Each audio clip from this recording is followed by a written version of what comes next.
अनेक समय मोर सरलता थाईपे ता अर्थ नुहे जे मोर दुर्बलता अच्छे मु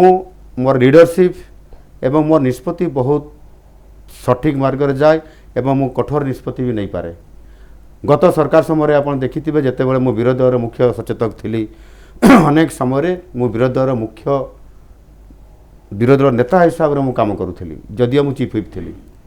मु सरकार को आक्रमण करूली सरकार अनेक प्रोग्राम को कार्यक्रम को मुझे निंदा करूली विधानसभा घंटा घंटा धरिकी डिबेट करूली एवं सरकार को काठ गड़ार मुझे छिड़ा कर दूसरी जो कि सरकार अतिष्ठ हो एकदा मो उपरे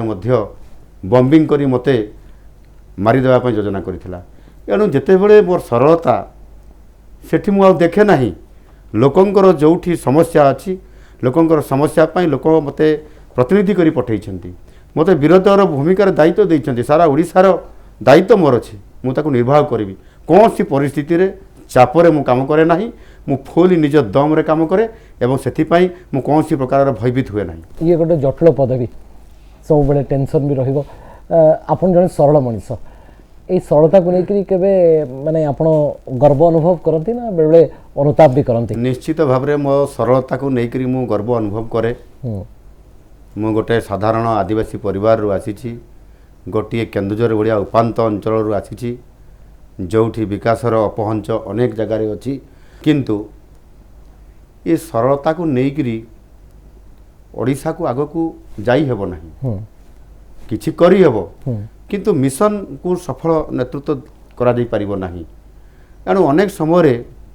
मोर सरलता थाईपे ता अर्थ नुहे जे मोर दुर्बलता अच्छे मु मोर लीडरशिप एवं मोर निष्पत्ति बहुत सठिक मार्ग रे जाए एवं मु कठोर निष्पत्ति भी नहीं पारे। गत सरकार समय आप देखिथे जितेबाला मु विरोधी दल मुख्य सचेतक थी अनेक समय मु विरोधी दल मुख्य विरोधी दल नेता हिसाब से काम करूली जदियो मु चीफ व्हिप थी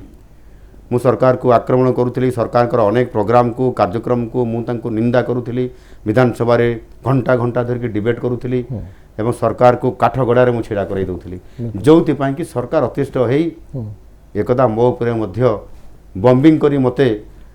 मारिदेवाई योजना करथिला एणु जेतेबेले मोर सरलता सेठी मु देखे नाही लोकंकर जोठी समस्या अच्छी लोकंकर समस्या पाई लोक मते प्रतिनिधि करी पठेइछंती मते विरोधी दल भूमिकार दायित्व देइछंती सारा ओडिसार दायित्व मोर अछि मु ताकू निर्वाह करिवि कौन सी परिस्थिति रे चापरे मु काम करे नाही मु फुल निज दम रे काम करे एवं सेथि पाई मु कौन सी प्रकार भयभीत हुए नाही।